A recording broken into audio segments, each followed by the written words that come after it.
सुजन एक सुतार था जो जंगल से लकड़ियां काटकर घर का फर्नीचर बनाया करता था।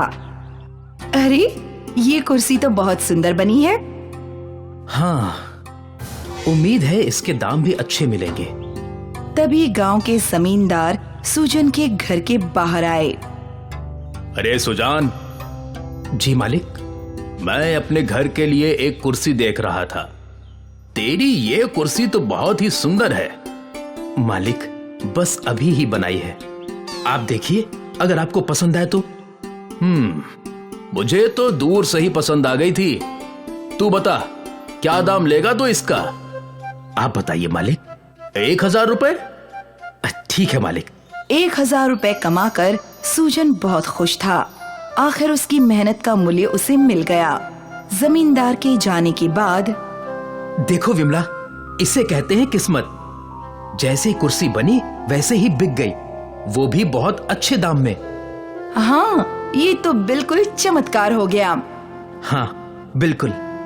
आप इतने सारे पैसों का क्या करेंगे? शहर जाकर कुछ नए औजार खरीदूंगा और घर का राशन भी लाना है। ये लो 500 रुपए, इसका तुम राशन ले लेना। मैं कुछ नए औजार और पॉलिश खरीद लाता हूँ ताकि और भी अच्छा फर्नीचर बना सकूं। ठीक है। अगली सुबह सुजन शहर के लिए निकल पड़ा।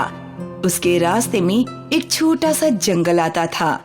वो गुजर ही रहा था कि एक बाबा ने उसे आवाज लगाई। ठहरो बेटा सुजान। महाराज, आपको मेरा नाम कैसे पता चला?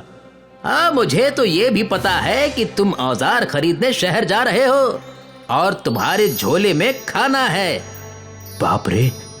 और इसीलिए मैंने तुम्हें रोका है। क्या तुम मुझे भी थोड़ा खाना दे सकते हो? सुजन ने मुस्कुराते हुए अपने झोले से खाने का डिब्बा निकाला। ये लीजिए महाराज। साधु महाराज रोटियां खाने लगे और सुजन उन्हें प्रणाम करके आगे बढ़ने लगा। तभी साधु महाराज ने सुजन को रोका। अरे बेटा, तनिक रुको तो। बोलिए। तुमने तो अपना सारा भोजन मुझे दे दिया, अब तुम क्या खाओगे?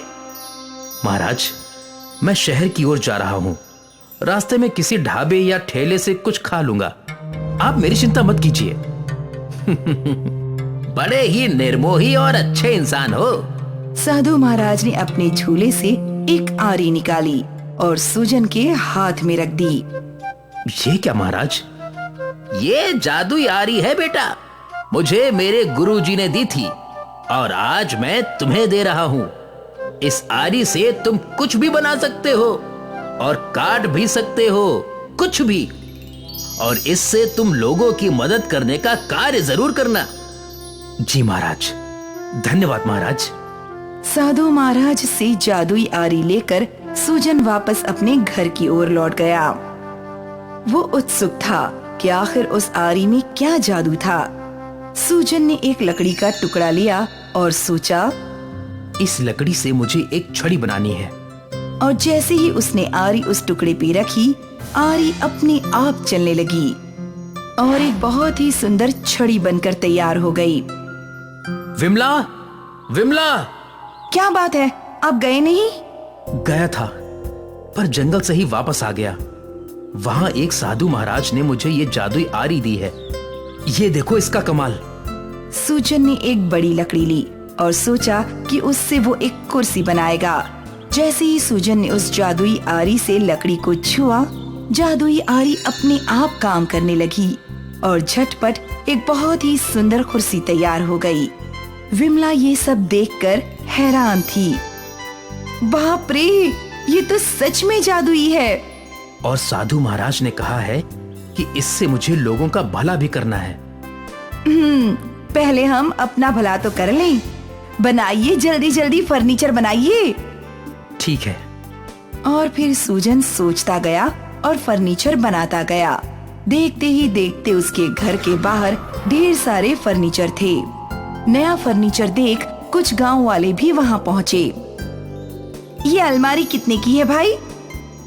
दीदी, आपको जो दाम मुनासिब लगे। क्या 2000 रुपए में दोगे?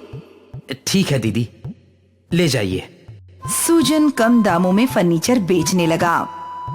वो जादुई आरी से फर्नीचर बनाता और फिर गांव वालों को सस्ते दामों पे बेचा करता। दूर दूर से लोग उसके सस्ते और अच्छे फर्नीचर खरीदने आने लगे। सूजन को बहुत मुनाफा हो रहा था। देखते ही देखते सूजन ने नया और बड़ा घर बना लिया था। ये सब तो ठीक है विमला, पर साधु महाराज ने कहा था कि मुझे इस आरी से लोगों की मदद करनी है। पर आप कैसे लोगों की मदद करेंगे? तभी गांव के मुखिया सुजन के घर आए।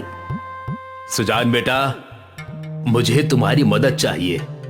तुम तो जानते हो कि गांव को आने वाला रास्ता कितना लंबा है। हम सब गांव वालों ने सोचा है कि हम इस रास्ते को छोटा करने के लिए बीच में आ रहे पहाड़ को तोड़ेंगे। इस कार्य में काफी वक्त लगेगा, पर बारी बारी हर गांव वाले को पहाड़ तोड़ने में अपना योगदान देना होगा। तुम्हें भी। बिल्कुल मुखिया जी, मैं कल ही आ जाऊंगा। मुझे तुमसे यही उम्मीद थी बेटा। मुखिया जी के जाने के बाद विमला, मुझे समझ आ गया कि मुझे क्या करना है। क्या? मुझे उस पहाड़ को काट कर गांव वालों की मुसीबत को हल करना है। पर आप ये कैसे करेंगे? जादुई आरी से। साधु महाराज ने कहा था कि हम इस जादुई आरी से कुछ भी काट सकते हैं, कुछ भी। ठीक है, पर अगर इस जादुई आरी से वो पहाड़ ना कटा तो मैं भी गांव वालों के साथ पहाड़ तोड़ने में मदद करूंगा। पर कम से कम मैं एक बार कोशिश तो कर सकता हूँ। हाँ बिल्कुल। उस रात सबके सोने के बाद सूजन और विमला पहाड़ के पास पहुँचे। सूजन के पास उसकी जादुई आरी थी। हे जादुई आरी, इस पहाड़ को काट कर रास्ता बना दे। सूजन के ऐसा बोलते ही वो जादुई आरी अपने आप उड़ने लगी और पहाड़ के टुकड़े टुकड़े करने लगी। और कुछ ही देर में पहाड़ कटकर वहाँ रास्ता बन गया। सूजन खुशी से कूद पड़ा। देखो विमला, मैंने कहा था ना कि जादुई आरी कुछ भी काट सकती है।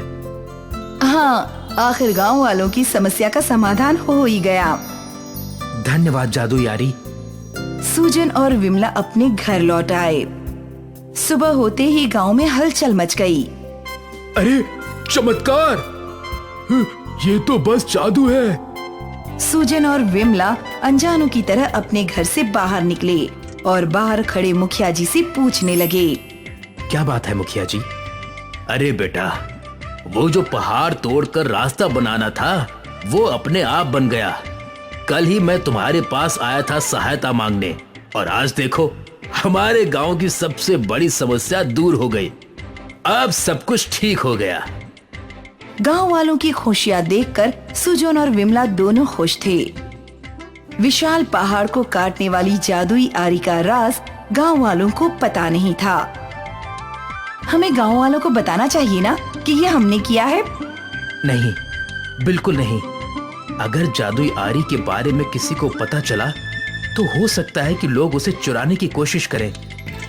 बेहतर यही है कि हम ये राज ही रखें। ठीक है। विमला भी सूजन की बात मान गई और जादुई आरी का राज हमेशा राज ही बना रहा।